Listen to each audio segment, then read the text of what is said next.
ਇਹ ਹਫ਼ਤਾਵਾਰ ਬਾਈਬਲ ਦਾ ਦਰਸੀ ਆਵਾਜ਼ ਪਲੇਨਫੀਲਡ Christian science church independent ਵੱਲੋਂ ਹੈ, ਜਿਹੜਾ ਨਿਊ ਜਰਸੀ ਅਮਰੀਕਾ ਵਿੱਚ ਹੈ। ਹੋਰ ਮਾਲੂਮਾਤ ਲਈ ਤੁਸੀਂ ਸਾਡੀ ਵੈਬਸਾਈਟ ਵੇਖੋ www.plainfieldcs.com। ਇਹ ਸਬਕ 22 ਸਤੰਬਰ 2019 ਐਤਵਾਰ ਦੇ ਦਿਨ ਹਫ਼ਤੇ ਦੇ ਅਖੀਰ ਉੱਤੇ ਤੁਹਾਡੇ ਪੜ੍ਹਨ ਲਈ ਤਿਆਰ ਕੀਤਾ ਗਿਆ ਹੈ। ਮਜ਼ਮੂਨ ਮਾਦਾ ਸੁਨਹਿਰੀ ਮਤਨ ਕਰੰਥੀਓ। ਤੇ ਰੱਬ ਦੇ ਮਕਦਸ ਨੂੰ ਬੁੱਤਾਂ ਨਾਲ ਕੀ ਮੁਨਾਸਬਤ ਹੈ? ਕਿਉਂ ਜੇ ਅਸੀਂ ਜ਼ਿੰਦਾ ਰੱਬ ਦੇ ਮਕਦਸ ਹਾਂ। ਇਸ ਲਈ ਰੱਬ ਨੇ ਆਖਿਆ ਹੈ ਭਈ ਮੈਂ ਉਹਨਾਂ ਵਿੱਚ ਵਸਾਂਗਾ ਤੇ ਉਹਨਾਂ ਵਿੱਚ ਟੁਰਾ ਫਿਰਾਂਗਾ ਤੇ ਮੈਂ ਉਹਨਾਂ ਦਾ ਰੱਬ ਹੋਵਾਂਗਾ ਤੇ ਉਹ ਮੇਰੀ ਉਮਤ ਹੋਣਗੇ। ਜਵਾਬੀ ਪੜ੍ਹਾਈ। ਗਲੀਤੀਓ ਕਰੰਥੀਓ।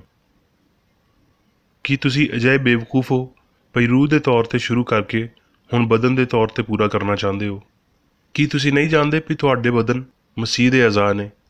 ਕੀ ਤੁਸੀਂ ਨਹੀਂ ਜਾਣਦੇ ਵੀ ਤੁਹਾਡਾ ਬਦਨ ਪਾਕ ਰੂਹ ਦਾ ਮਕਦਸ ਹੈ, ਜਿਹੜਾ ਤੁਹਾਡੇ ਅੰਦਰ ਵਸਿਆ ਹੋਇਆ ਹੈ ਅਤੇ ਤੁਹਾਨੂੰ ਰੱਬ ਵੱਲੋਂ ਮਿਲਿਆ ਹੈ, ਅਤੇ ਤੁਸੀਂ ਆਪਣੇ ਨਹੀਂ, ਕਿਉਂ ਜੇ ਕੀਮਤ ਨਾਲ ਖਰੀਦੇ ਗਏ ਹੋ। ਇਸ ਲਈ ਬਦਨ ਨਾਲ ਅਤੇ ਰੂਹ ਨਾਲ ਜਿਹੜੀ ਰੱਬ ਦੀ ਹੈ ਉਹਦਾ ਹੀ ਜਲਾਲ ਜ਼ਾਹਿਰ ਕਰੋ। ਅਸੀਂ ਜਾਣਦੇ ਹਾਂ ਭਈ ਬੁੱਤ ਜੱਗ ਵਿੱਚ ਕੋਈ ਸ਼ੈ ਨਹੀਂ ਅਤੇ ਸਿਵਾਏ ਇੱਕ ਦੇ ਹੋਰ ਕੋਈ ਰੱਬ ਨਹੀਂ। ਭਾਵੇਂ ਅਸਮਾਨ ਅਤੇ ਧਰਤੀ ਵਿੱਚ ਬਹੁਤ ਸਾਰੇ ਰੱਬ ਅਖਵਾਉਂਦੇ ਨੇ, ਇਸ ਲਈ ਬਥੇਰੇ ਰੱਬ ਅਤੇ ਬਥੇਰੇ ਖੁਦਾਵੰਦ ਅਖਵਾਉਂਦੇ ਨੇ, ਪਰ ਸਾਡੇ ਨੇੜੇ ਤੇ ਇੱਕ ਹੀ ਰੱਬ ਹੈ, ਯਾਨੀ ਪਿਓ, ਜਿਹਦੇ ਵੱਲੋਂ ਸਾਰੀਆਂ ਸ਼ੈਵਾਂ ਨੇ ਅਤੇ ਅਸੀਂ ਉਹਦੇ ਲਈ ਹਾਂ, ਅਤੇ ਇੱਕ ਹੀ ਖੁਦਾਵੰਦ ਹੈ, ਯਾਨੀ ਯਿਸੂ ਮਸੀਹ, ਜਿਹਦੇ ਰਾਹੀਂ ਸਾਰੀਆਂ ਸ਼ੈਵਾਂ ਮੌਜੂਦ ਹੋਈਆਂ ਅਤੇ ਅਸੀਂ ਵੀ ਉਹਦੇ ਹੀ ਰਾਹੀਂ ਹਾਂ। ਦਰਸੀ ਆਵਾਜ਼ ਬਾਈਬਲ ਵਿੱਚੋਂ। ਇਸਤਸਨਾ। ਮੈਂ ਖੁਦਾਵੰਦ ਤੇਰਾ ਰੱਬ ਹਾਂ, ਮੇਰੇ ਅੱਗੇ ਤੂੰ ਹੋਰ ਮਾਬੂਦਾਂ ਨੂੰ ਨਾ ਮੰਨੀ। ਤੂੰ ਆਪਣੇ ਲਈ ਕੋਈ ਘਾੜੀ ਹੋਈ ਮੂਰਤ ਨਾ ਬਣਾਈ, ਨਾ ਕਿਸੇ ਸ਼ੈ ਦੀ ਸੂਰਤ ਬਣਾਈ, ਜਿਹੜੇ ਉੱਤੇ ਅਸਮਾਨ ਵਿੱਚ ਜਾਂ ਹੇਠਾਂ ਧਰਤੀ ਉੱਤੇ ਜਾਂ ਧਰਤੀ ਦੇ ਹੇਠਾਂ ਪਾਣੀ ਵਿੱਚ ਹੈ। ਤੂੰ ਉਹਨਾਂ ਦੇ ਅੱਗੇ ਸਜਦਾ ਨਾ ਕਰੀ, ਨਾ ਉਹਨਾਂ ਦੀ ਇਬਾਦਤ ਕਰੀ। ਯਸਾਇਆ। ਮੈਂ ਖੁਦਾਵੰਦ ਨੇ ਤੈਨੂੰ ਸੱਚਾਈ ਨਾਲ ਬੁਲਾਇਆ, ਮੈਂ ਹੀ ਤੇਰਾ ਹੱਥ ਫੜਾਂਗਾ ਅਤੇ ਤੇਰੀ ਹਿਫਾਜ਼ਤ ਕਰਾਂਗਾ, ਅਤੇ ਲੋਕਾਂ ਦੇ ਅਹਿਦ ਅਤੇ ਕੌਮਾਂ ਦੀ ਲੋਅ ਲਈ ਤੈਨੂੰ ਦੇਵਾਂਗਾ। ਭਈ ਤੂੰ ਅੰਨ੍ਹਿਆਂ ਦੀਆਂ ਅੱਖੀਆਂ ਖੋਲ੍ਹੇ ਅਤੇ ਕੈਦੀਆਂ ਨੂੰ ਕੈਦ ਵਿੱਚੋਂ ਕੱਢੇ, ਅਤੇ ਉਹਨਾਂ ਨੂੰ ਜਿਹੜੇ ਹਨੇਰੇ ਵਿੱਚ ਬੈਠੇ ਨੇ ਕੈਦਖਾਨੇ ਵਿੱਚੋਂ ਛੁਡਾਏ। ਯਹੋਵਾ ਮੈਂ ਹੀ ਹਾਂ, ਇਹੀ ਮੇਰਾ ਨਾਂ ਹੈ। ਮੈਂ ਆਪਣਾ ਜਲਾਲ ਕਿਸੇ ਦੂਜੇ ਲਈ ਅਤੇ ਆਪਣੀ ਹਮਦ ਖੋਦੀਆਂ ਹੋਈਆਂ ਮੂਰਤਾਂ ਲਈ ਰਵਾ ਨਾ ਰੱਖਾਂਗਾ। ਉਹ ਰੱਬ ਦਾ ਜਲਾਲ ਜ਼ਾਹਿਰ ਕਰਨ ਅਤੇ ਜਜ਼ੀਰਿਆਂ ਵਿੱਚ ਉਹਦੀ ਸਨਾਖਾਨੀ ਕਰਨ, ਅਤੇ ਅੰਨ੍ਹਿਆਂ ਨੂੰ ਇਸ ਰਾਹ ਤੋਂ ਜਿਹਨੂੰ ਉਹ ਨਹੀਂ ਜਾਣਦੇ ਲੈ ਜਾਵਾਂਗਾ। ਮੈਂ ਉਹਨਾਂ ਨੂੰ ਇਹਨਾਂ ਰਾਹਾਂ ਤੋਂ ਜਿਨ੍ਹਾਂ ਤੋਂ ਉਹ ਵਾਕਫ ਨਹੀਂ ਲੈ ਜਾਵਾਂਗਾ। ਮੈਂ ਉਹਨਾਂ ਦੇ ਅੱਗੇ ਹਨੇਰੇ ਨੂੰ ਲੋ ਅਤੇ ਉੱਚੀਆਂ ਨੀਵੀਆਂ ਥਾਵਾਂ ਨੂੰ ਸਿੱਧਾ ਕਰ ਦੇਵਾਂਗਾ। ਮੈਂ ਉਹਨਾਂ ਨਾਲ ਇਹ ਸਲੂਕ ਕਰਾਂਗਾ ਅਤੇ ਉਹਨਾਂ ਨੂੰ ਤਰਕ ਨਾ ਕਰਾਂਗਾ, ਜਿਹੜੇ ਖੋਦੀਆਂ ਹੋਈਆਂ ਮੂਰਤਾਂ ਉੱਤੇ ਭਰੋਸਾ ਕਰਦੇ ਅਤੇ ਢਾਲੇ ਹੋਏ ਬੁੱਤਾਂ ਨੂੰ ਆਖਦੇ ਨੇ ਤੁਸੀਂ ਸਾਡੇ ਮਾਬੂਦ ਹੋ। ਉਹ ਪਿਛਾਂਹ ਹਟਣਗੇ ਅਤੇ ਬਹੁਤ ਸ਼ਰਮਿੰਦਾ ਹੋਣਗੇ। ਐ ਬੋਲਿਓ ਸੁਣੋ, ਐ ਅੰਨ੍ਹਿਓ ਨਜ਼ਰ ਕਰੋ ਤਾਂ ਜੋ ਤੁਸੀਂ ਦੇਖੋ। ਯੂਹੰਨਾ। ਫਿਰ ਉਹਨੇ ਜਾਂਦਿਆਂ ਹੋਏ ਇੱਕ ਬੰਦੇ ਨੂੰ ਵੇਖਿਆ ਜਿਹੜਾ ਜਮਾਂਦਰੂ ਅੰਨ੍ਹਾ ਸੀ, ਅਤੇ ਉਹਦੇ ਚੇਲਿਆਂ ਨੇ ਉਹਦੇ ਤੋਂ ਪੁੱਛਿਆ, ਐ ਰੱਬੀ, ਕਿੰਨੇ ਪਾਪ ਕੀਤਾ ਸੀ ਜਿਹੜਾ ਇਹ ਅੰਨ੍ਹਾ ਜੰਮਿਆ, ਇਹਨੇ ਜਾਂ ਇਹਦੇ ਮਾਂ ਪਿਓ ਨੇ? ਯਿਸੂ ਨੇ ਜਵਾਬ ਦਿੱਤਾ ਭਈ ਨਾ ਇਹਨੇ ਪਾਪ ਕੀਤਾ ਸੀ, ਨਾ ਇਹਦੇ ਮਾਂ ਪਿਓ ਨੇ। ਇਹ ਇਸ ਲਈ ਹੋਇਆ ਭਈ ਰੱਬ ਦੇ ਕੰਮ ਉਹਦੇ ਵਿੱਚ ਜ਼ਾਹਰ ਹੋਣ। ਇਹ ਆਖ ਕੇ ਉਹਨੇ ਧਰਤੀ ਉੱਤੇ ਥੁੱਕਿਆ ਅਤੇ ਥੁੱਕ ਨਾਲ ਮਿੱਟੀ ਗਿੱਲੀ ਕੀਤੀ, ਅਤੇ ਮਿੱਟੀ ਅੰਨ੍ਹੇ ਦੀਆਂ ਅੱਖਾਂ ਉੱਤੇ ਲਾ ਕੇ ਉਹਨੂੰ ਆਖਿਆ, ਜਾ ਸ਼ੈਲੋਖ, ਜਿਹਦਾ ਤਰਜਮਾ ਘੱਲਿਆ ਹੋਇਆ ਹੈ, ਦੇ ਹੌਜ਼ ਵਿੱਚ ਧੋ ਲੈ। ਫਿਰ ਉਹਨੇ ਜਾ ਕੇ ਧੋਤਾ ਅਤੇ ਉਹ ਸਜਾਖਾ ਹੋ ਕੇ ਪਰਤਿਆ। ਫਿਰ ਫਰੀਸੀਆਂ ਨੇ ਵੀ ਉਹਨੂੰ ਪੁੱਛਿਆ, ਤੂੰ ਕਿੰਜ ਸਜਾਖਾ ਹੋਇਆ? ਉਹਨੇ ਉਹਨਾਂ ਨੂੰ ਆਖਿਆ, ਉਹਨੇ ਮੇਰੀਆਂ ਅੱਖੀਆਂ ਉੱਤੇ ਮਿੱਟੀ ਲਾਈ, ਮੈਂ ਧੋਤਾ ਅਤੇ ਹੁਣ ਮੈਂ ਸਜਾਖਾ ਵਾਂ। ਫਿਰ ਉਹਨਾਂ ਨੇ ਉਹਨੂੰ ਆਖਿਆ, ਉਹਨੇ ਤੇਰੇ ਨਾਲ ਕੀ ਕੀਤਾ? ਕਿਵੇਂ ਤੇਰੀਆਂ ਅੱਖੀਆਂ ਖੋਲ੍ਹੀਆਂ? ਉਹਨੇ ਉਹਨਾਂ ਨੂੰ ਜਵਾਬ ਦਿੱਤਾ, ਮੈਂ ਤੁਹਾਨੂੰ ਆਖ ਚੁੱਕਿਆ ਵਾਂ ਅਤੇ ਤੁਸੀਂ ਸੁਣਿਆ ਨਹੀਂ। ਦੁਬਾਰਾ ਕਿਉਂ ਸੁਣਨਾ ਚਾਹੁੰਦੇ ਹੋ? ਕੀ ਤੁਸੀਂ ਵੀ ਉਹਦੇ ਚੇਲੇ ਹੋਣਾ ਚਾਹੁੰਦੇ ਹੋ? ਉਹ ਉਹਨੂੰ ਚੰਗਾ ਬੰਦਾ ਆਖਣ ਲੱਗੇ ਭਈ ਤੂੰ ਹੀ ਉਹਦਾ ਚੇਲਾ ਹੋਵੇਂਗਾ, ਅਸੀਂ ਤਾਂ ਮੂਸਾ ਦੇ ਚੇਲੇ ਹਾਂ। ਉਸ ਬੰਦੇ ਨੇ ਜਵਾਬ ਵਿੱਚ ਉਹਨਾਂ ਨੂੰ ਆਖਿਆ, ਇਹ ਤਾਂ ਹੈਰਤ ਵਾਲੀ ਗੱਲ ਏ ਭਈ ਤੁਸੀਂ ਨਹੀਂ ਜਾਣਦੇ ਭਈ ਉਹ ਕਿੱਥੋਂ ਦਾ ਏ, ਹਾਲਾਂਕਿ ਉਹਨੇ ਮੇਰੀਆਂ ਅੱਖੀਆਂ ਖੋਲ੍ਹੀਆਂ। ਜਗ ਦੇ ਸ਼ੁਰੂ ਤੋਂ ਕਦੀ ਨਹੀਂ ਸੁਣਿਆ ਭਈ ਕਿਸੇ ਨੇ ਜਮਾਂਦਰੂ ਅੰਨ੍ਹੇ ਦੀਆਂ ਅੱਖੀਆਂ ਖੋਲ੍ਹੀਆਂ ਹੋਣ। ਜੇ ਇਹ ਬੰਦਾ ਰੱਬ ਵੱਲੋਂ ਨਾ ਹੁੰਦਾ ਤੇ ਕੁਝ ਨਾ ਕਰ ਸਕਦਾ। ਉਹਨਾਂ ਨੇ ਉਹਨੂੰ ਆਖਿਆ ਭਈ ਤੂੰ ਤੇ ਆਪ ਬਿਲਕੁਲ ਪਾਪਾਂ ਵਿੱਚ ਜੰਮਿਆ ਹੈ, ਤੂੰ ਸਾਨੂੰ ਕੀ ਸਿਖਾਉਣਾ ਹੈ। ਤੇ ਉਹਨਾਂ ਨੇ ਉਹਨੂੰ ਬਾਹਰ ਕੱਢ ਛੱਡਿਆ। ਯਿਸੂ ਨੇ ਸੁਣਿਆ ਭਈ ਉਹਨਾਂ ਨੇ ਉਹਨੂੰ ਬਾਹਰ ਕੱਢ ਦਿੱਤਾ ਤੇ ਜਦੋਂ ਉਹਨੂੰ ਮਿਲਿਆ ਤੇ ਆਖਿਆ, ਕੀ ਤੂੰ ਰੱਬ ਦੇ ਪੁੱਤਰ ਉੱਤੇ ਈਮਾਨ ਲਿਆਉਣਾ ਹੈ? ਉਹਨੇ ਜਵਾਬ ਵਿੱਚ ਆਖਿਆ, ਐ ਖੁਦਾਵੰਦ, ਉਹ ਕੌਣ ਹੈ ਭਈ ਮੈਂ ਉਹਦੇ ਉੱਤੇ ਈਮਾਨ ਲਿਆਵਾਂ? ਯਿਸੂ ਨੇ ਉਹਨੂੰ ਆਖਿਆ, ਤੂੰ ਉਹਨੂੰ ਵੇਖਿਆ ਹੈ ਤੇ ਜਿਹੜਾ ਤੇਰੇ ਨਾਲ ਗੱਲਾਂ ਕਰ ਰਿਹਾ ਹੈ ਉਹ ਹੀ ਹੈ। ਉਹਨੇ ਆਖਿਆ, ਐ ਖੁਦਾਵੰਦ, ਮੈਂ ਈਮਾਨ ਲਿਆਉਣਾ ਵਾਂ ਤੇ ਉਹਨੂੰ ਸਜਦਾ ਕਰਦਾ ਵਾਂ। ਰੋਮੀਓ, ਕੀ ਤੁਸੀਂ ਨਹੀਂ ਜਾਣਦੇ ਵੀ ਜਿਹਦੀ ਫਰਮਾਬਰਦਾਰੀ ਲਈ ਆਪਣੇ ਆਪ ਨੂੰ ਗੁਲਾਮਾਂ ਵਾਂਗਰ ਹਵਾਲੇ ਕਰ ਦਿੰਦੇ ਹੋ, ਉਹਦੇ ਹੀ ਗੁਲਾਮ ਹੋ ਜਿਹਦੇ ਫਰਮਾਬਰਦਾਰ ਹੋ, ਭਾਵੇਂ ਮੌਤ ਦੇ ਜਿਹਦੀ ਅਖੀਰ ਮੌਤ ਹੈ ਤੇ ਭਾਵੇਂ ਫਰਮਾਬਰਦਾਰੀ ਦੇ ਜਿਹਦਾ ਅੰਜਾਮ ਰਾਸਤਬਾਜ਼ੀ ਹੈ। ਮੈਂ ਤੁਹਾਡੀ ਇਨਸਾਨੀ ਕਮਜ਼ੋਰੀ ਦੇ ਪਾਰੋਂ ਇਨਸਾਨੀ ਤੌਰ 'ਤੇ ਤੁਹਾਨੂੰ ਆਖਦਾ ਵਾਂ, ਜਿਵੇਂ ਤੁਸੀਂ ਆਪਣੇ ਅਜ਼ਾਬ ਅਧਿਕਾਰੀ ਲਈ ਨਾਪਾਕੀ ਤੇ ਬਦੀ ਦੀ ਗੁਲਾਮੀ ਦੇ ਹਵਾਲੇ ਕੀਤੇ ਸੀ, ਉਸੇ ਤਰ੍ਹਾਂ ਹੁਣ ਆਪਣੇ ਅਜ਼ਾ ਪਾਕ ਹੋਣ ਲਈ ਰਾਸਤਬਾਜ਼ੀ ਦੀ ਗੁਲਾਮੀ ਦੇ ਹਵਾਲੇ ਕਰ ਦਿਓ।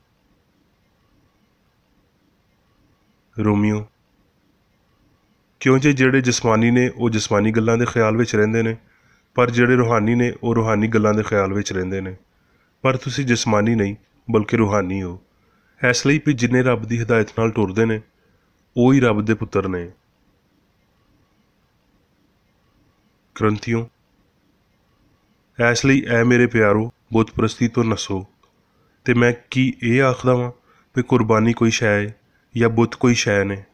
ਨਹੀਂ, ਬਲਕਿ ਇਹ ਆਖਦਾ ਵਾਂ ਵੀ ਜਿਹੜੀ ਕੁਰਬਾਨੀ ਗੈਰ ਕੌਮਾਂ ਕਰਦੀਆਂ ਨੇ ਸ਼ੈਤਾਨਾਂ ਲਈ ਕਰਦੀਆਂ ਨੇ, ਨਾ ਕਿ ਰੱਬ ਲਈ। ਤੇ ਮੈਂ ਨਹੀਂ ਚਾਹੁੰਦਾ ਵੀ ਤੁਸੀਂ ਸ਼ੈਤਾਨਾਂ ਦੇ ਸ਼ਰੀਕ ਹੋਵੋ। ਅਮਾਲ, ਜਦੋਂ ਪੌਲੁਸ ਇਥਨੇ ਵਿੱਚ ਉਹਨਾਂ ਦੀ ਰਾਹ ਵੇਖ ਰਿਹਾ ਸੀ ਤੇ ਸ਼ਹਿਰ ਨੂੰ ਬੁੱਤਾਂ ਨਾਲ ਭਰਿਆ ਵੇਖ ਕੇ ਉਹਦਾ ਦਿਲ ਸੜ ਗਿਆ। ਇਸ ਲਈ ਉਹ ਇਬਾਦਤ ਖਾਨੇ ਵਿੱਚ ਯਹੂਦੀਆਂ ਤੇ ਖੁਦਾ ਪ੍ਰਸਤਾਂ ਨਾਲ ਤੇ ਚੌਕ ਵਿੱਚ ਜਿਹੜੇ ਮਿਲਦੇ ਸੀ ਉਹਨਾਂ ਨਾਲ ਰੋਜ਼ ਜਿਰਾ ਕਰਦਾ ਸੀ। ਤੇ ਕੁਝ ਅਬਕੂਰੀ ਤੇ ਸਤੋਇਕੀ ਐਫਸੂਫ ਉਹਦਾ ਮੁਕਾਬਲਾ ਕਰਨ ਲੱਗੇ। ਕੁਝ ਨੇ ਆਖਿਆ, ਇਹ ਬਕਵਾਸੀ ਕੀ ਆਖਣਾ ਚਾਹ ਰਿਹਾ ਹੈ। ਦੂਜਿਆਂ ਨੇ ਆਖਿਆ, ਇਹ ਗੈਰ ਮਬੂਦਾਂ ਦੀ ਖਬਰ ਦੇਣ ਵਾਲਾ ਲੱਗਦਾ ਹੈ, ਇਸ ਲਈ ਭਈ ਯਿਸੂ ਤੇ ਕਿਆਮਤ ਦੀ ਖੁਸ਼ਖਬਰੀ ਦਿੰਦਾ ਸੀ। ਪੌਲੁਸ ਨੇ ਅਰਿਯੁਪਗਸ ਵਿੱਚ ਖਲੋ ਕੇ ਆਖਿਆ, ਭਈ ਐ ਇਤਨੇ ਵਾਲਿਓ, ਮੈਂ ਵੇਖਦਾ ਵਾਂ ਭਈ ਤੁਸੀਂ ਹਰ ਗੱਲ ਵਿੱਚ ਦੇਵਤਾਵਾਂ ਨੂੰ ਬਹੁਤ ਮੰਨਣ ਵਾਲੇ ਹੋ। ਇਸ ਲਈ ਮੈਂ ਸੈਰ ਕਰਦਿਆਂ ਤੇ ਤੁਹਾਡੇ ਬੁੱਤਾਂ ਉੱਤੇ ਗੌਰ ਕਰਨ ਦੇ ਵੇਲੇ ਇੱਕ ਅਜਿਹੀ ਕੁਰਬਾਨਗਾਹ ਵੀ ਵੇਖੀ ਜਿਹਦੇ ਉੱਤੇ ਲਿਖਿਆ ਸੀ ਭਈ ਨਾਮਾਲੂਮ ਰੱਬ ਲਈ। ਇਸ ਲਈ ਜਿਹਨੂੰ ਤੁਸੀਂ ਨਾ ਜਾਣਦਿਆਂ ਹੋਏ ਪੂਜਦੇ ਹੋ, ਮੈਂ ਤੁਹਾਨੂੰ ਉਹਦੀ ਖਬਰ ਹੀ ਦੇਣਾ ਵਾਂ।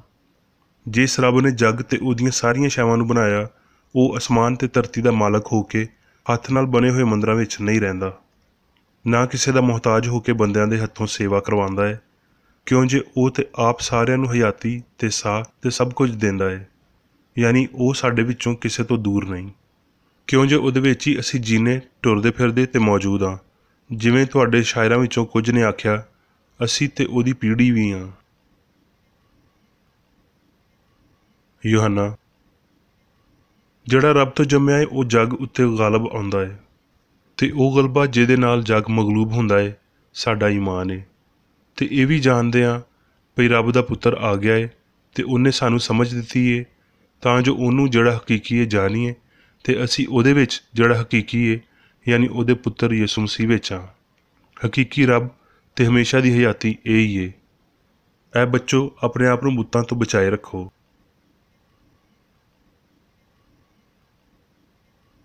ਹੁਣ ਮੈਂ ਮੇਰੀ ਬੇਕਰ ਏਡੀ ਦੀ ਲਿਖੀ ਹੋਈ ਕ੍ਰਿਸਚਨ ਸਾਇੰਸ ਦੀ ਦਰਸੀ ਕਿਤਾਬ ਸਾਇੰਸ ਤੇ ਸਿਹਤ ਆਇਤਾਂ ਦੀ ਕੁੰਜੀ ਦੇ ਨਾਲ ਵਿੱਚੋਂ ਲਈਆਂ ਹੋਈਆਂ ਲਿਖਾਈਆਂ ਪੜ੍ਹਾਂਗਾ। ਸਾਇੰਸ ਤੇ ਸਿਹਤ। ਰੂਹ ਯਾਨੀ ਰੱਬ ਨੇ ਸਾਰਿਆਂ ਨੂੰ ਆਪਣੇ ਆਪ ਤੋਂ ਤੇ ਆਪਣੇ ਆਪ ਵਿੱਚ ਬਣਾਇਆ। ਰੂਹ ਨੇ ਮਾਦੇ ਨੂੰ ਕਦੀ ਨਹੀਂ ਬਣਾਇਆ। ਮਾਦਾ ਖੁਰਾਫਾਂ, ਫਾਨੀਅਤ, ਫਾਨੀ ਇਨਸਾਨ ਦਾ ਦੂਜਾ ਨਾਂ, ਭਰਮ, ਜ਼ਹਾਨਤ, ਮਵਾਦ ਤੇ ਗੈਰ ਜ਼ਹਾਨਤ ਤੇ ਫਾਨੀਅਤ ਵਿੱਚ ਹਯਾਤੀ, ਹਯਾਤੀ ਦੀ ਅਖੀਰ ਮੌਤ ਤੇ ਮੌਤ ਦੀ ਅਖੀਰ ਹਯਾਤੀ, ਬੇਹਿਸ ਦੇ ਅੰਦਰ ਅਹਿਸਾਸ, ਮਾਦੇ ਤੋਂ ਜੰਮਣ ਵਾਲੀ ਸਿਆਣ, ਸੱਚਾਈ ਦਾ ਮੁਖਾਲਫ, ਰੂਹ ਦਾ ਮੁਖਾਲਫ, ਰੱਬ ਦਾ ਮੁਖਾਲਫ, ਉਹ ਜਿਹਦੇ ਤੋਂ ਫਾਨੀ ਸਿਆਣ ਕੋਈ ਪਛਾਣ ਨਹੀਂ ਰੱਖਦੀ, ਉਹ ਜਿਹਨੂੰ ਫਾਨੀ ਸਿਆਣ ਸਿਰਫ ਅਕੀਦੇ ਵਿੱਚ ਹੀ ਵੇਖਦੀ, ਮਹਿਸੂਸ ਕਰਦੀ, ਸੁਣਦੀ, ਚੱਖਦੀ ਤੇ ਸੁੰਘਦੀ ਏ। ਪਹਿਲੀ ਬੁੱਤ ਪ੍ਰਸਤੀ ਮਾਦੇ ਉੱਤੇ ਯਕੀਨ ਸੀ। ਜਦੋਂ ਅਸੀਂ ਮੁਬਹਿਮ ਰੂਹਾਨੀ ਕੂਵਤ ਨੂੰ ਦੇ ਛੱਡਦੇ ਹਾਂ, ਯਾਨੀ ਕਿ ਜਦੋਂ ਅਸੀਂ ਇਹ ਕੰਮ ਆਪਣੇ ਨਜ਼ਰੀਆਂ ਵਿੱਚ ਕਰਦੇ ਹਾਂ, ਤੇ ਬੇਸ਼ੱਕ ਅਸੀਂ ਮਾਦੇ ਨੂੰ ਜੋ ਕੁਝ ਇਹ ਨਹੀਂ ਰੱਖਦਾ ਜਾਂ ਨਹੀਂ ਰੱਖ ਸਕਦਾ ਉਹਦੇ ਨਾਲ ਅਸਲ ਵਿੱਚ ਛੱਡ ਨਹੀਂ ਸਕਦੇ। ਅਸੀਂ ਕਾਦਰ ਮੁਤਲਕ ਤੋਂ ਮੁੱਕਰਦੇ ਹਾਂ। ਯਿਸੂ ਨੇ ਤਾਲੀਮ ਦਿੱਤੀ ਪਈ ਇੱਕ ਰੱਬ, ਇੱਕ ਰੂਹ ਜਿਹੜੀ ਇਨਸਾਨ ਨੂੰ ਆਪਣੀ ਸ਼ਬੀਹ ਤੇ ਸੂਰਤ ਉੱਤੇ ਬਣਾਉਂਦਾ ਹੈ, ਰੂਹ ਨਾਲ ਏ, ਨਾ ਕਿ ਮਾਦੇ ਨਾਲ। ਮਾਦਾ ਫਾਨੀ ਸਿਆਣ ਦਾ ਪਹਿਲਾ ਅਕੀਦਾ ਹੈ, ਕਿਉਂ ਜੇ ਇਸ ਨਾਮ ਨਿਹਾਦ ਸਿਆਣ ਨੂੰ ਰੂਹ ਦੀ ਕੋਈ ਸਮਝ ਨਹੀਂ ਹੈ। ਫਾਨੀ ਸਿਆਣ ਲਈ ਮਾਦਾ ਅਸਲੀ ਹੈ ਤੇ ਬਦੀ ਅਸਲੀ ਹੈ। ਬਸ਼ਰ ਦੀਆਂ ਨਾਮ ਨਿਹਾਦ ਹਿੱਸਾ ਮਾਦੀ ਨੇ, ਇਸ ਲਈ ਬਸ਼ਰਾਂ ਦੀ ਨਾਮ ਨਿਹਾਦ ਹਯਾਤੀ ਮਾਦੇ ਉੱਤੇ ਇਨਹਿਸਾਰ ਕਰਦੀ ਹੈ। ਕੀ ਤਹਿਜ਼ੀਬ ਬਸ ਬੁੱਤ ਪ੍ਰਸਤੀ ਦੀ ਇੱਕ ਉੱਚੀ ਸ਼ਕਲ ਹੈ ਪਰ ਇਨਸਾਨ ਨੂੰ ਨਹਾਉਣ ਵਾਲੇ ਬਰਸ਼, ਤੌਲੀਆਂ, ਗੁਸਲਖਾਨੇ, ਰੋਟੀ ਪਾਣੀ, ਵਰਜ਼ਸ਼ ਤੇ ਹਵਾ ਦੇ ਅੱਗੇ ਝੁਕਣਾ ਚਾਹੀਦਾ ਹੈ। ਦੂਜੇ ਦੇਵਤਾ ਰੱਖਦਿਆਂ ਹੋਏ ਤੇ ਇੱਕ ਤੋਂ ਬਹੁਤੀਆਂ ਸਿਆਣਾਂ ਉੱਤੇ ਯਕੀਨ ਰੱਖਦਿਆਂ ਹੋਏ ਇਨਸਾਨੀ ਸਿਆਣ ਸ਼ੁਰੂ ਤੋਂ ਹੀ ਬੁੱਤ ਪ੍ਰਸਤ ਸੀ। ਇਸ ਲਈ ਬਸ਼ਰ ਫਾਨੀ ਵਜੂਦੀਅਤ ਉੱਤੇ ਵੀ ਗੌਰ ਨਹੀਂ ਕਰਦਾ ਤੇ ਉਹ ਸਭ ਕੁਝ ਜਾਣਨ ਵਾਲੀ ਸਿਆਣ ਤੇ ਉਹਦੀ ਮਖਲੂਕ ਤੋਂ ਕਿੰਨਾ ਬੇਖਬਰ ਹੋਵੇਗਾ। ਇੱਥੇ ਤੁਸੀਂ ਵੇਖ ਸਕਦੇ ਹੋ ਕਿ ਕਿਵੇਂ ਨਾਮ ਨਿਹਾਦ ਮਾਦੀ ਫਹਿਮ ਆਪਣੇ ਖਿਆਲਾਂ ਦੀਆਂ ਸ਼ਕਲਾਂ ਬਣਾਉਂਦਾ ਹੈ, ਉਹਨਾਂ ਨੂੰ ਮਾਦੀ ਨਾਂ ਦਿੰਦਾ ਹੈ ਤੇ ਫਿਰ ਉਹਨਾਂ ਦੀ ਇਬਾਦਤ ਕਰਦਾ ਤੇ ਉਹਨਾਂ ਤੋਂ ਡਰਦਾ ਹੈ। ਗੈਰ ਕੌਮ ਦੇ ਅੰਨੇਪਨ ਦੇ ਨਾਲ ਇਹ ਕਿਸੇ ਮਾਦੀ ਦੇਵਤਾ ਜਾਂ ਦਵਾ ਨੂੰ ਇਹਦੇ ਤੋਂ ਵੱਧ ਕੇ ਇੱਕ ਤਾਕਤ ਮਨਸੂਬ ਕਰਦਾ ਹੈ। ਇਨਸਾਨੀ ਸਿਆਣ ਦੇ ਅਕੀਦੇ ਇਹਨੂੰ ਚੋਰੀ ਕਰਦੇ ਤੇ ਗੁਲਾਮ ਬਣਾ ਲੈਂਦੇ ਨੇ। ਅਸੀਂ ਮਾਦੇ ਦੇ ਅੱਗੇ ਸਿਰ ਢਾਉਂਦੇ ਤੇ ਗੈਰ ਕੌਮਾਂ ਦੇ ਬੁੱਤਾਂ ਵਾਂਗਰ ਰੱਬ ਦੇ ਬਾਰੇ ਮਹਿਦੂਦ ਖਿਆਲਾਂ ਨੂੰ ਖਾਤਰ ਵਿੱਚ ਲਿਆਉਂਦੇ ਹਾਂ। ਇਨਸਾਨਾਂ ਨੂੰ ਉਸ ਸ਼ੈ ਤੋਂ ਡਰਨ ਤੇ ਪੈਰਵੀ ਕਰਨ ਲਈ ਮਨਾਇਆ ਜਾਂਦਾ ਹੈ ਜਿਹਨੂੰ ਉਹ ਰੂਹਾਨੀ ਰੱਬ ਦੇ ਮੁਕਾਬਲੇ ਵਿੱਚ ਬਹੁਤਾ ਮਾਦੀ ਬਦਨ ਤਸੱਵੁਰ ਕਰਦੇ ਨੇ। ਮਾਦਾ ਜਿਹੜਾ ਆਪ ਆਪਣੇ ਹੱਥਾਂ ਵਿੱਚ ਆਪਣੀ ਤਾਕਤ ਰੱਖਦਾ ਹੈ ਤੇ ਇੱਕ ਖਾਲਕ ਹੋਣ ਦਾ ਦਾਅਵਾ ਕਰਦਾ ਹੈ, ਉਹ ਇੱਕ ਅਜਿਹਾ ਅਫਸਾਨਾ ਹੈ ਜਿਹਦੇ ਵਿੱਚ ਅਜਿਹੇ ਮਾਸ਼ਰੇ ਵੱਲੋਂ ਗੈਰ ਕੌਮੀਅਤ ਤੇ ਸ਼ਹਿਵਤ ਨੂੰ ਬਹੁਤ ਸ਼ੈ ਮਿਲਦੀ ਹੈ, ਜਿਹਦੇ ਵਿੱਚ ਇਨਸਾਨੀਅਤ ਆਪਣੀ ਇਖਲਾਕੀ ਬਿਮਾਰੀ ਦਾ ਸ਼ਿਕਾਰ ਹੋ ਜਾਂਦੀ ਹੈ। ਕੀ ਤੁਸੀਂ ਇਸ ਯਕੀਨ ਵਿੱਚ ਜ਼ਿੰਦਾ ਰਹਿੰਦੇ ਹੋ ਪਈ ਸਿਆਣ ਮਾਦੇ ਵਿੱਚ ਤੇ ਇਹ ਪਈ ਬਦੀ ਸਿਆਣ ਹੈ, ਜਾਂ ਕੀ ਤੁਸੀਂ ਇਸ ਜ਼ਿੰਦਾ ਈਮਾਨ ਵਿੱਚ ਰਹਿੰਦੇ ਹੋ ਪਈ ਇੱਥੇ ਸਿਵਾਏ ਇੱਕ ਰੱਬ ਦੇ ਕੋਈ ਹੋਰ ਨਹੀਂ ਹੋ ਸਕਦਾ ਤੇ ਉਹਦੇ ਹੁਕਮਾਂ ਉੱਤੇ ਅਮਲ ਕਰ ਰਹੇ ਹੋ? ਰੱਬ ਤੋਂ ਵੱਖ ਕੋਈ ਤਾਕਤ ਨਹੀਂ ਹੈ। ਕਾਦਰ ਮੁਤਲਕ ਵਿੱਚ ਸਾਰੀ ਤਾਕਤ ਹੈ ਤੇ ਕਿਸੇ ਹੋਰ ਤਾਕਤ ਨੂੰ ਮੰਨਣਾ ਰੱਬ ਦੀ ਬੇਇੱਜ਼ਤੀ ਕਰਨ ਦੇ ਬਰਾਬਰ ਹੈ। ਕਲਾਮ ਆਖਦਾ ਹੈ, ਕਿਉਂ ਜੇ ਉਹਦੇ ਵਿੱਚ ਹੀ ਅਸੀਂ ਜਿਉਂਦੇ ਤੇ ਟੁਰਦੇ ਫਿਰਦੇ ਤੇ ਮੌਜੂਦ ਹਾਂ। ਫਿਰ ਰੱਬ ਤੋਂ ਆਜ਼ਾਦ ਅਜਿਹੀ ਕਿਹੜੀ ਤਾਕਤ ਵਿਖਾਲੀ ਦਿੰਦੀ ਹੈ ਜਿਹੜੀ ਬਿਮਾਰੀ ਦੀ ਵਜ੍ਹਾ ਵੀ ਬਣਦੀ ਹੈ ਤੇ ਉਹਨੂੰ ਠੀਕ ਕਰਦੀ ਹੈ। ਇਹ ਈਮਾਨ ਦੀ ਗਲਤੀ, ਬਸ਼ਰੀ ਸਿਆਣ ਦਾ ਕਾਨੂੰਨ ਹਰ ਲਿਹਾਜ਼ ਨਾਲ ਗਲਤ, ਪਾਪ, ਬਿਮਾਰੀ ਤੇ ਮੌਤ ਨੂੰ ਗਲੇ ਲਾਉਣ ਦੇ ਸਿਵਾਏ ਹੋਰ ਕੀ ਹੈ? ਇਹ ਲਾਫਾਨੀ ਸਿਆਣ ਦੇ ਤੇ ਰੂਹਾਨੀ ਕਾਨੂੰਨ ਦੇ ਬਿਲਕੁਲ ਉਲਟ ਹੈ। ਇਹ ਰੱਬ ਦੇ ਚੰਗੇ ਕਿਰਦਾਰ ਨਾਲ ਮੁਤਾਬਕਤ ਨਹੀਂ ਰੱਖਦਾ ਭਈ ਉਹ ਕਿਸੇ ਬੰਦੇ ਨੂੰ ਬਿਮਾਰ ਕਰੇ ਫਿਰ ਇਨਸਾਨ ਨੂੰ ਆਪ ਸ਼ਫਾ ਪਾਉਣ ਲਈ ਛੱਡ ਦੇਵੇ। ਇਹ ਫਰਜ਼ ਕਰਨਾ ਬਹੁਤ ਮਜ਼ੀਕਾ ਖੇਜ਼ ਗੱਲ ਹੈ ਭਈ ਮਾਦਾ ਬਿਮਾਰੀ ਦੀ ਵਜ੍ਹਾ ਤੇ ਇਲਾਜ ਦੋਵੇਂ ਹੋ ਸਕਦਾ ਹੈ, ਜਾਂ ਰੂਹ ਰੱਬ ਬਿਮਾਰੀ ਪੈਦਾ ਕਰਦਾ ਹੈ ਤੇ ਉਹਦਾ ਇਲਾਜ ਮਾਦੇ ਉੱਤੇ ਛੱਡ ਦਿੰਦਾ ਹੈ।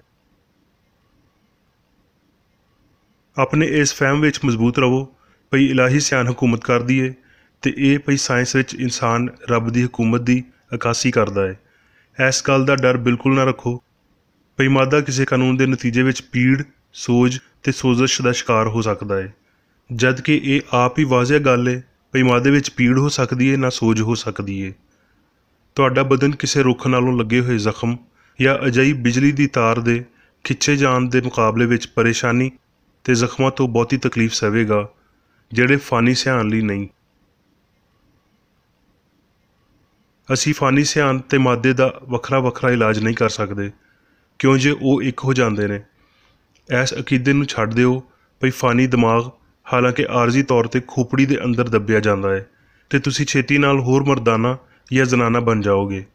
ਤੁਸੀਂ ਪਹਿਲੇ ਨਾਲੋਂ ਹੁਣ ਆਪਣੇ ਆਪ ਨੂੰ, ਆਪਣੇ ਖਾਲਕ ਨੂੰ ਚੰਗੇ ਤਰੀਕੇ ਨਾਲ ਸਮਝਣ ਲੱਗ ਜਾਓਗੇ। ਜਦੋਂ ਮਾਦੇ ਉੱਤੇ ਅਕੀਦੇ ਨੂੰ ਫਤਹ ਕਰ ਲਿਆ ਜਾਂਦਾ ਹੈ ਤੇ ਸ਼ਾਉਰ ਚੰਗਾ ਬਦਨ ਬਣਾਉਂਦਾ ਹੈ। ਰੂਹਾਨੀ ਫਹਿਮ ਦੇ ਰਾਹੀਂ ਮਾਦੀ ਅਕੀਦੇ ਨੂੰ ਠੀਕ ਕਰੋ ਤੇ ਤੁਹਾਡੀ ਰੂਹ ਤੁਹਾਨੂੰ ਨਵਾਂ ਬਣਾਵੇਗੀ। ਰੱਬ ਨੂੰ ਦੁਖੀ ਕਰਨ ਦੇ ਸਿਵਾ ਤੁਸੀਂ ਕਦੀ ਨਹੀਂ ਡਰੋਗੇ ਤੇ ਤੁਸੀਂ ਇਹ ਯਕੀਨ ਕਦੀ ਨਹੀਂ ਰੱਖੋਗੇ ਵੀ ਦਿਲ ਜਾਂ ਤੁਹਾਡੇ ਬਦਨ ਦਾ ਕੋਈ ਵੀ ਹਿੱਸਾ ਤੁਹਾਨੂੰ ਤਬਾਹ ਕਰ ਸਕਦਾ ਹੈ। ਜੇ ਤੁਹਾਡੇ ਫਿਫੜੇ ਮਜ਼ਬੂਤ ਤੇ ਖੁੱਲ੍ਹੇ ਨੇ ਤੇ ਇਹਨਾਂ ਨੂੰ ਇੰਝ ਹੀ ਰੱਖਣਾ ਚਾਹੁੰਦੇ ਹੋ ਤੇ ਮਰੂਸੀਅਤ ਦੇ ਮੁਖਾਲਫ ਅਕੀਦੇ ਦੇ ਖਿਲਾਫ ਜ਼ਹਿਨੀ ਇਤਜਾਜ ਕਰਨ ਲਈ ਹਮੇਸ਼ਾ ਤਿਆਰ ਰਹੋ। ਕਿਸੇ ਵੀ ਤਰ੍ਹਾਂ ਦੇ ਹਾਲਾਂ ਤੋਂ ਜਨਮ ਲੈਣ ਵਾਲੀ ਬਿਮਾਰੀ ਜਾਂ ਫੇਫੜਿਆਂ, ਤਪੇਦਕ, ਮਰੂਸੀ ਖਪਤ ਦੇ ਬਾਰੇ ਸਾਰਿਆਂ ਖਿਆਲਾਂ ਨੂੰ ਖਾਰਜ ਕਰ ਦਿਓ ਤੇ ਤੁਸੀਂ ਵੇਖੋਗੇ ਵੀ ਫਾਨੀ ਸਿਆਣ ਸੱਚਾਈ ਤੋਂ ਹਦਾਇਤ ਪਾ ਕੇ ਉਸ ਇਲਾਹੀ ਤਾਕਤ ਦੀ ਪੈਰਵੀ ਕਰਦੀ ਏ ਜਿਹੜੀ ਬਦਨ ਨੂੰ ਸਿਹਤਮੰਦੀ ਵੱਲ ਲੈ ਜਾਂਦੀ ਏ। ਮਾਦੇ ਜਾਂ ਜਿਸਮ ਦਾ ਹਰ ਉਹ ਕਾਨੂੰਨ ਜਿਹਦੇ ਨਾਲ ਇਨਸਾਨ ਉੱਤੇ ਹਕੂਮਤ ਕਰਨ ਦੀ ਉਮੀਦ ਰੱਖੀ ਜਾਂਦੀ ਏ ਹਯਾਤੀ ਯਾਨੀ ਰੱਬ ਦੇ ਕਾਨੂੰਨ ਤੋਂ ਖਾਲੀਪਨ ਤੇ ਖਲਾਸ ਸਮਝਿਆ ਜਾਂਦਾ ਹੈ। ਸਾਨੂੰ ਵਜੂਦੀਅਤ ਨੂੰ ਗੁਮਨਾਮ ਰੱਬ ਲਈ ਮਖਸੂਸ ਨਹੀਂ ਕਰਨਾ ਚਾਹੀਦਾ ਜਿਹਦੀ ਅਸੀਂ ਲਾਇਲਮੀ ਨਾਲ ਇਬਾਦਤ ਕਰਦੇ ਹਾਂ, ਬਲਕਿ ਹਮੇਸ਼ਾ ਦੇ ਮਮਾਰ ਅਬਦੀ ਪਿਓ ਤੇ ਉਸ ਹਯਾਤੀ ਲਈ ਜਿਹਨੂੰ ਫਾਨੀ ਫਹਿਮ ਵਿਗਾੜ ਨਹੀਂ ਸਕਦਾ, ਨਾ ਹੀ ਫਾਨੀ ਅਕੀਦਾ ਤਬਾਹ ਕਰ ਸਕਦਾ ਹੈ। ਇਨਸਾਨੀ ਗਲਤ ਫਹਿਮੀਆਂ ਦੀ ਤਲਾਫੀ ਕਰਨ ਲਈ ਤੇ ਉਸ ਹਯਾਤੀ ਦੇ ਨਾਲ ਉਹਨਾਂ ਦਾ ਮੁਕਾਬਲਾ ਕਰਨ ਲਈ ਜਿਹੜਾ ਰੂਹਾਨੀ ਹੈ ਨਾ ਕਿ ਮਾਦੀ, ਸਾਨੂੰ ਜ਼ਹਿਨੀ ਤਾਕਤ ਦੀ ਕਾਬਲੀਅਤ ਦੀ ਸਮਝ ਹੋਣੀ ਚਾਹੀਦੀ ਹੈ। ਤੁਸੀਂ ਨਾ ਕੋਈ ਜ਼ਹਾਨਤ, ਨਾ ਹਯਾਤੀ, ਨਾ ਮਵਾਦ, ਨਾ ਸੱਚਾਈ, ਨਾ ਪਿਆਰ ਰੱਖੋਗੇ ਸਿਵਾਏ ਉਹਦਾ ਜਿਹੜਾ ਰੂਹਾਨੀ ਹੋਵੇ। ਦੂਜੇ ਦੇਵਤਾ ਨਾ ਰੱਖਦਿਆਂ ਹੋਏ ਉਹਦੀ ਰਹਿਨੁਮਾਈ ਲਈ ਇੱਕ ਕਾਮਲ ਸਿਆਣ ਦੇ ਸਿਵਾ ਕਿਸੇ ਹੋਰ ਦੇ ਕੋਲ ਨਾ ਜਾਂਦਿਆਂ ਹੋਏ ਇਨਸਾਨ ਰੱਬ ਦੀ ਸੂਰਤ ਉੱਤੇ ਹੈ, ਪਾਕ ਤੇ ਅਬਦੀ, ਉਹੀ ਸਿਆਣ ਰੱਖਦਿਆਂ ਹੋਏ ਜਿਹੜੀ ਮਸੀਹ ਦੀ ਵੀ ਸੀ।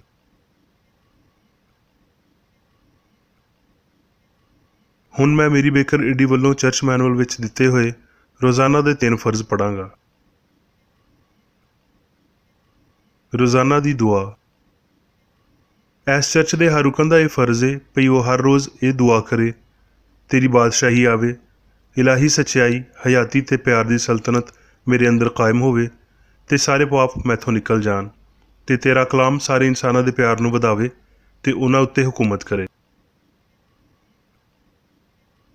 ਮਕਸਦਾਂ ਤੇ ਕੰਮਾਂ ਦਾ ਇੱਕ ਅਸੂਲ। ਨਾ ਕੋਈ ਮੁਖਾਲਫਤ ਤੇ ਨਾ ਕੋਈ ਜ਼ਾਤੀ ਤਾਲੁਕ ਮਾਦਰੀ ਚਰਚ ਦੇ ਕਿਸੇ ਰੁਕਨ ਦੇ ਮਕਸਦਾਂ ਜਾਂ ਕੰਮਾਂ ਉੱਤੇ ਅਸਰ ਨਹੀਂ ਕਰਨੇ ਚਾਹੀਦੇ।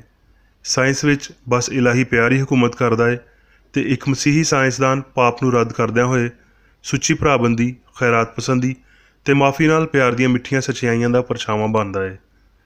ਇਸ ਚਰਚ ਦੇ ਸਾਰੇ ਰੁਕਨਾਂ ਨੂੰ ਸਾਰੇ ਪਾਪਾਂ ਤੋਂ, ਗਲਤ ਤਰ੍ਹਾਂ ਦੀਆਂ ਪੇਸ਼ਨਗੋਈਆਂ, ਮੁਨਸਫੀਆਂ, ਮੁਜ਼ਮਤਾਂ, ਸਲਾਵਾਂ, ਗਲਤ ਅਸਰਾਂ ਨੂੰ ਲੈਣ ਤੇ ਗਲਤ ਅਸਰ ਦੇਣ ਤੋਂ ਆਜ਼ਾਦ ਰਹਿਣ ਲਈ ਹਰ ਰੋਜ਼ ਖਿਆਲ ਰੱਖਣਾ ਚਾਹੀਦਾ ਹੈ ਤੇ ਦੁਆ ਕਰਨੀ ਚਾਹੀਦੀ ਹੈ।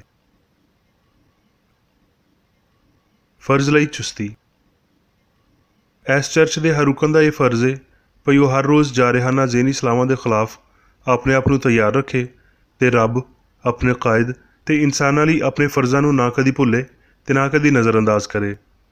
ਉਹਦੇ ਕੰਮਾਂ ਦੇ ਰਾਹੀਂ ਉਹਦਾ ਇਨਸਾਫ ਹੋਵੇਗਾ, ਉਹ ਬੇਕਸੂਰ ਜਾਂ ਕਸੂਰਵਾਰ ਹੋਵੇਗਾ।